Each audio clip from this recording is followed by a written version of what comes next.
Incoming audio transmission. Something's happening, Tenno.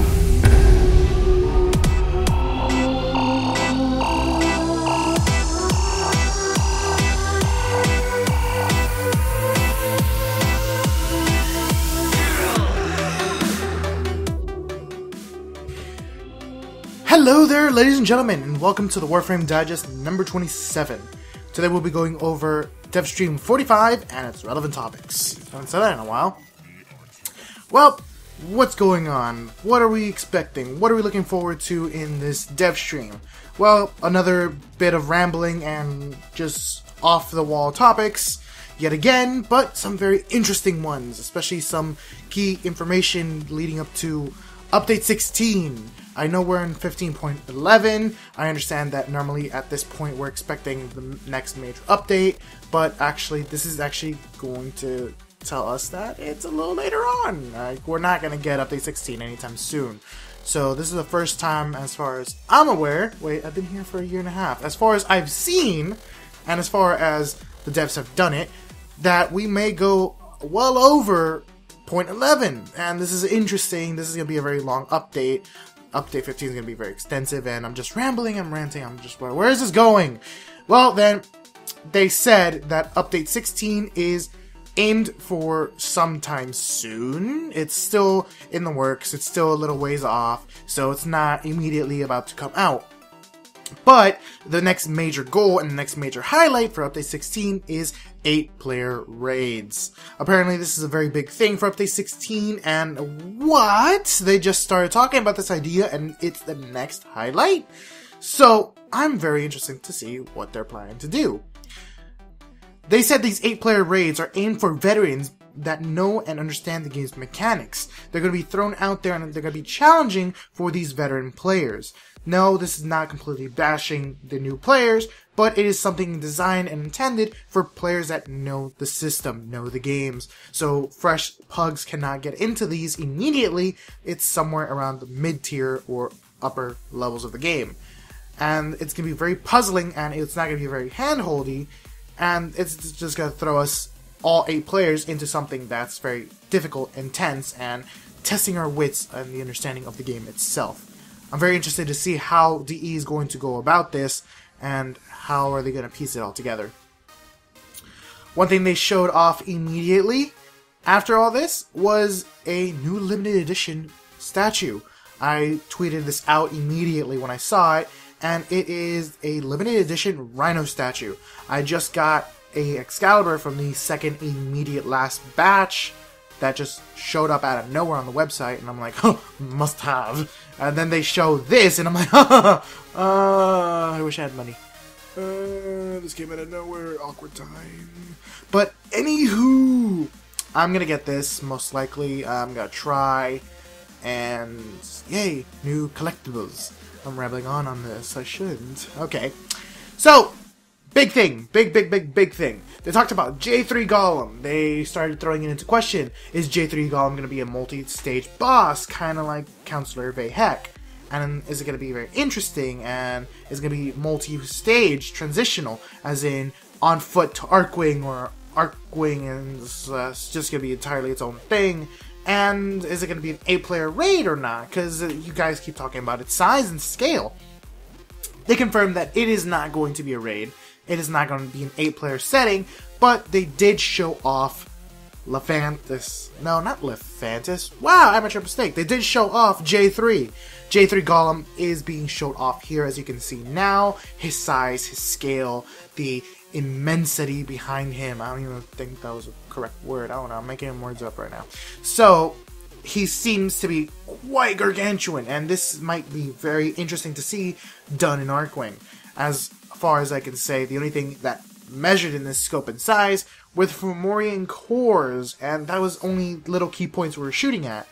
Maybe this might be similar, as in we're going to be shooting weak points in front and behind, and the team have said that there will be a point when we have to open him up and go inside of him to shoot his internals with the Arcwing. Will we go and walk on foot to shoot those as well? Who knows? Just that a Arcwing boss is very interesting right now. It's going to be the first of its kind as far as Arcwing is concerned. After that, they did talk about Necros. Necros will be getting a second pass, a buffening, a nerfening, a second relook at. A second relook. That's kind of redundant. Anywho, so they said that some of the animations feel a little slow, some of them feel a little clunky, some of them really don't live up to this utility, this survivability. So what are they going to do? Well, Soul Punch is getting an animation buff, and it's going to be done a lot quicker. They're going to change how it works a little, but the main thing we're looking at is faster casting. Currently, Soul Punch is very clunky, and they're going to make it a lot more smooth. As you run around and punch people with Soul Punch, you pretty much stop and punch and then keep running. Currently, that's not very great. You're setting a target, and it's very bad for survivability. So they're going to change it to Fireball, where you're running around and you can cast as you go, which should increase its survivability, increase its utility, and just make it that much more fun. Another thing that's also getting sped up is Terrify. Terrify currently is very slow and clunky. You have to stand there, lift hands up, then boom, and by that time you're mostly dead. At this point, you're going to be just hands up, boom, immediately, very quickly. I think they said they're going to be removing slightly over half a second, which does a tremendous difference, believe it or not. And they're going to be shortening the range and making the fear itself a lot stronger, so you're guaranteed to have most people running away to save your butt, as it was intended. And another buff is coming to Shadows of the Dead. Currently the shadows are 1-to-1, you kill them and you revive them, same exact level, and you have a stalemate where either yours are dying or theirs are dying according to numbers, and it's not that great. So they're going to be buffeting the strength of the damage and the strength of their health, making your shadows a lot stronger than the things that they're fighting, even though they're the exact same level. That way the shadows can actually come out victorious, and you feel like you're actually controlling an army of minions. Then there is this Desecrate nerf. I really don't know what to say about it, mainly because they look like they're trolling us with the idea of it being nerfed, but they kind of look half serious about it.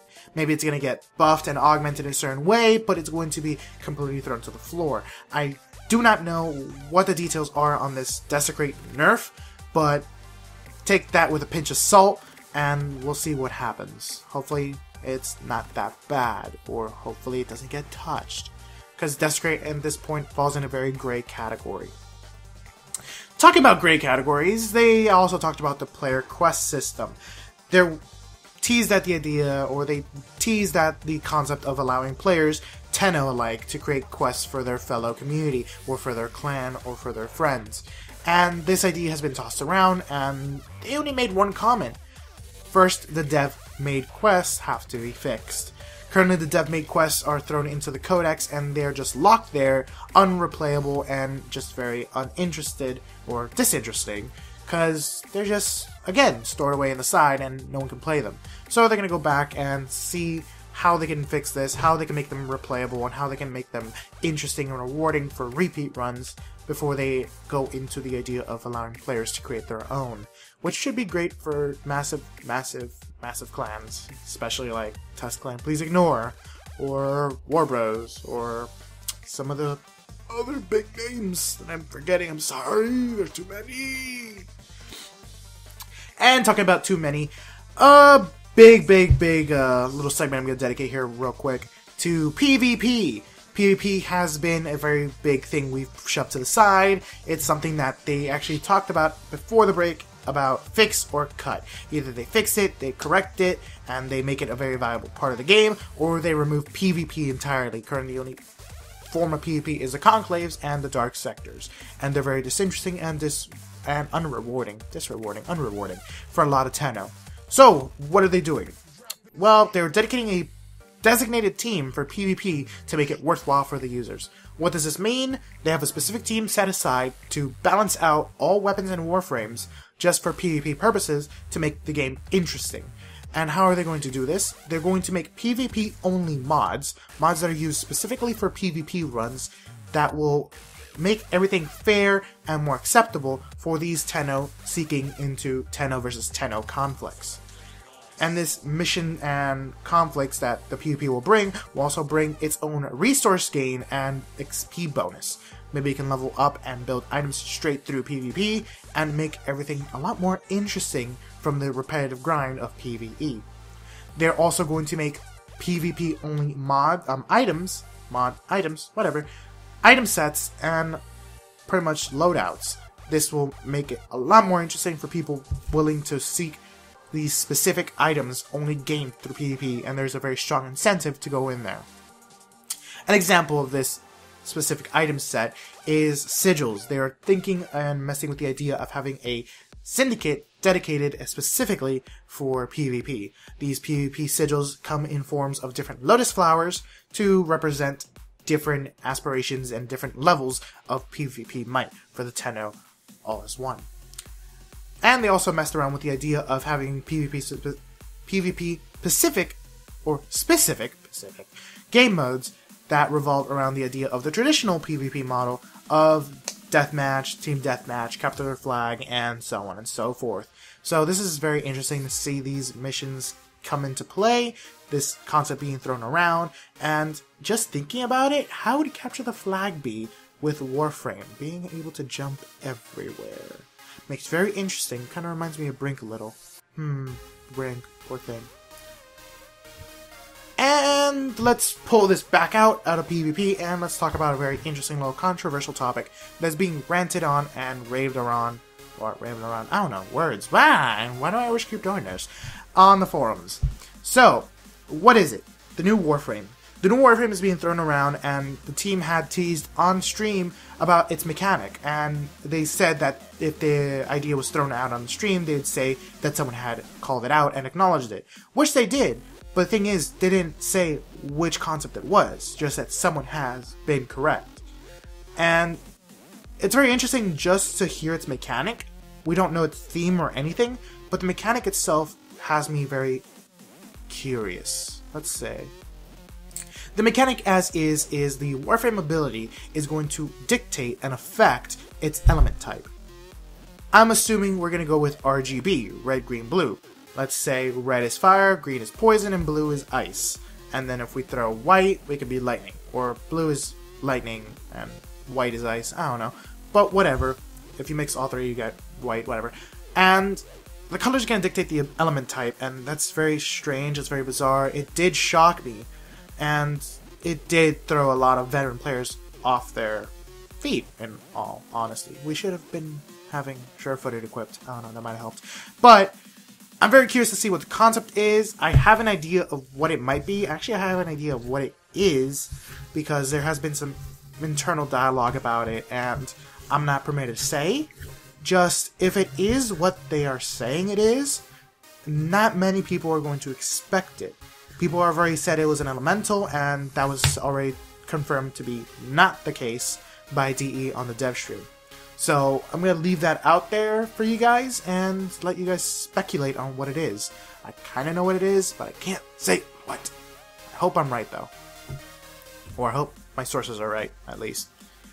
And talking about things that are right and very interesting and pretty. Well, the relays all have Rhino Statues, and people are talking about the expansion for these Rhino Statues. Currently they are testing out with different ideas, and here are the different ideas for the Rhino Statues. These different concepts involve different element Warframes, for example, Ember, for example, Frost, and so on and so forth. I kind of should have made a list of these, but look, oh, they're right here. It's very pretty. Oh, that looks so pretty. Oh, shiny. And they're coming updates, I don't know when, but they're relatively soon. They're being implemented into different things, and they're going to correspond each rail station where those Warframes drop. I remember one of them was Oberon, so I'm curious where that's going to be. Most likely Earth. But there's also Hydroid, which most likely might be Ceres? Yeah, that sounds right. And, I don't know, these look very interesting. They kind of look out of place, but we'll see how they seem once they're implemented into the final relay, and they're just a lot more pretty. They did talk also about the Liberian we talked about last time, and it'll be implemented in Update 16 to offer Tennos their little missions and roundabouts, and it's going to be very interesting to see a little Cephalon Liberian hierarchy thingy giving us quests to go run around in. And what else do we have here? Well, let's skip a couple things. A couple things about Rotation C changes. Rotation C may increase in reward rates the higher the difficulty or the longer you are, because right now it's every 20, 40, 60, 80, and it's very unrewarding, very random and just disinteresting. They might fix that. They teased around with the idea of rotation D, and then they said the community wants the D, and oh, the jokes. Oh boy. And let's see, what else do we have here? Tintable prime segments. So it's going to be a thing, so you can tint the gold. I might not, in all honesty, because I like the gold on my weapons when they're prime. Distinguish them from the rest. They also talked about audio changes. Steve has been messing with code and with different ideas, and the very interesting notion that audio will be based on the room size and locations in update 16. What does this mean? You're in a small, narrow hallway, you'll hear very loud and not very echoey gunshots and sword strikes and metal clangs. And if you're in a large room that's very spacious, you're going to hear distant echoes, very loud and thin swishes, and I think this will help immersion, and it's just going to make it so much fun for machinimas. I know Crash is going to have fun with this, I know Zeno's going to have fun with it once he gets back into doing Faulty Frame Squad and just pushing that all the way out.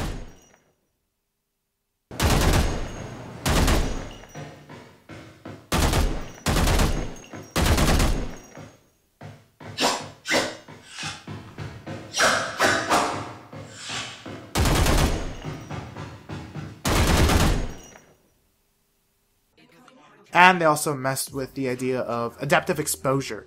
And this is very odd mix. Not many people saw a benefit to it, or they didn't see it. And the best way to say it is, if you're looking in a dark hallway, things get bright. And if you're looking at a bright hallway, things get darker.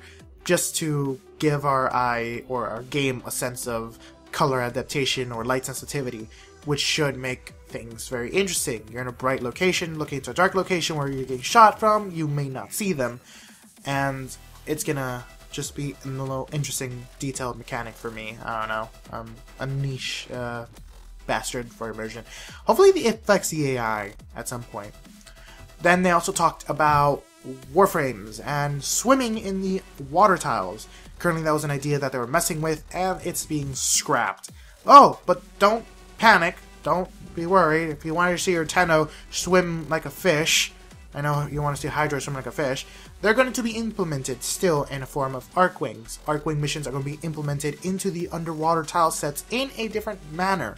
So instead of having to swim around and not have combat, we're going to be equipping our Arcwings onto us underwater and be propelled throughout the water. And they're going to have some very interesting mechanical changes, so we can actually swing a lot slower our melee weapons because of the water resistance, and we might be seeing bubble trails behind our bullets, or lasers, or vapor. I don't know. What happens underwater with laser cannons? Unless they're giant metal slugs. I don't know. Words! Whatever. And last but not least, our last two things. Wow, this is a very long one. It's almost been 18 minutes. What? They talked about the idea of Parkour 2.0. Currently, Parkour 2.0 has been messed around, and they've talked about doing it this year at some point, but they are making some small background changes and some forefront changes. Forefront, background, blah, blah, blah. Some small changes that will help overall in the progression of making the new parkour system. Currently, vaulting is very static. It's very animation driven. When you vault over an item, you grab onto it, then hop over, and then you continue running. And this is very bad because it slows you down. It removes all momentum. You kind of just stop, hop, then roll. And it's not very clean. So they're going to make it more dynamic. They're going to keep it in a way that you can keep your momentum. At least that's what I should be saying. And they're also going to improve wall running. They're trying to remove some of the magnetic animations that we have for vaulting, jumping, wall running, and so on and so forth, just to lay the foundation for Parkour 2.0. This is very interesting, and they did tease about a new mechanic that's being hush-hush about for Parkour, and with these slight tease that it might be shown at PAX, it may or may not happen, but we don't know. But overall, Parkour is going to be less sticky, first and foremost, before we go into Animation 2.0. And last but not least, they talked about lore. Lore expansions are coming, more under the hood talk for lore, and I don't know what's going to happen, but lore is going to be coming, and they're going to be making it in a way that a Liberian can activate or release lore segments according to a universal quest that is done by all Tennos throughout the game. So we go to the relays, we do a quest for the Liberian, and we get a universal unlock percentage, and once it's completed, boom, lore chunk, and it might be coming in the form of codex or directed lore in a archive somewhere, or yes, no, something, maybe, I don't know. Details are scarce. But seeing that lore is going to be coming, and most likely with the Liberian being update 16, we're going to be seeing a nice hefty amount of it. It's about time, and I'm excited to see some more solid, concrete details for this game that most of us have very strong passions for. Shoot, if I didn't have passions, I wouldn't be doing this, and I'm sorry, it's kind of late. 3 days late. I should have done this on Saturday, but I'm doing it Monday. Yay! Work is a bastard. Anywho, talking about bastards, this bastard has to finish this up before I rant on for half an hour, 50 minutes, longer than the Devstream should have been. So, I don't know where I'm going with this. So, talk to you guys later, have fun, see you guys in game, and take it easy, Tenno. You know what? I'm gonna go play some Skyrim. I'm gonna kill some dragons. Kill the dragon!